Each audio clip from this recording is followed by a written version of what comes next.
சொன்னது. தயவு செய்து என்னை விட்டுவிடுங்கள், இன்றைக்காவது நான் உங்களுக்கு உதவுவேன் என்று கெஞ்சியது எலி. சிங்கம் சிரித்தது, எலியை விட்டுவிட்டது. சிங்கத்துக்கு எலியின் மீது கருணை பிறந்தது. இந்த சிறிய எலியால் மிகப்பெரிய சிங்கத்துக்கு எப்படி உதவ முடியும்? சில நாட்களுக்கு பிறகு சிங்கம் ஒரு வேட்டைக்காரருடைய வலையில் சிக்கிக்கொண்டது. சிங்கம் கர்ஜித்தது, உருண்டது. ஆனால் அதனால் வலையிலிருந்து வெளியில் வர இயலவில்லை. சிறு எலி இந்த கர்ஜனையை கேட்டது. சிங்கத்திடம் ஓடியது. தயவு செய்து கர்ஜிக்க வேண்டாம், நான் உங்களை விடுவிக்கிறேன் என்றது எலி.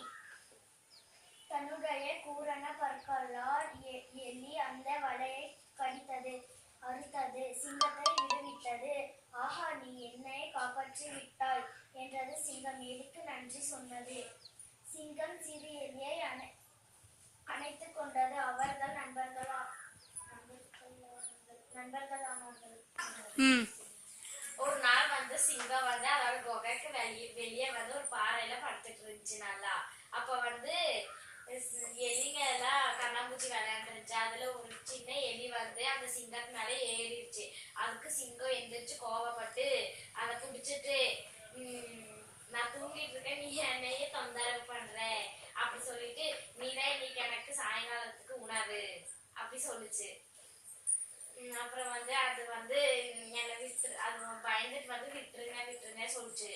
அதுக்கு சிங்கம் இருந்துட்டு ஒண்ணுமே சொல்லாதுக்கு, நீங்க நான் ஏதாச்சும் உங்களுக்கு உதவி பண்ணுவேன் எப்போ ஒரு நாள் அப்படி சொன்னதுக்கு சரி சொல்லிட்டு அந்த சிங்கம் விட்டுருச்சு. அப்புறம் ரொம்ப நாள் ஆச்சு. அப்ப சிங்கம் ஒரு வேட்டைக்காரர் இதுல மாட்டிக்கிச்சு. அப்போ சிங்கம் நினைச்சிச்சு, எனக்கு காப்பாத்துறதுக்கு யாருமே இல்லை அப்படி சொல்லிட்டு அதெல்லாம் உண்டு பிறந்துச்சு. அதை தப்பிக்கிறதுக்கான தப்பிக்கவே முடியல. அப்ப யார் வந்தாங்க? எலி அதோட கூர்மையான பல்லால அதை கடிச்சு பிச்சிருச்சு. அப்புறம் சிங்கம் வெளியே வந்துருச்சு. அப்புறம் சிங்கம் என்ன சொல்லுச்சு? நன்றி.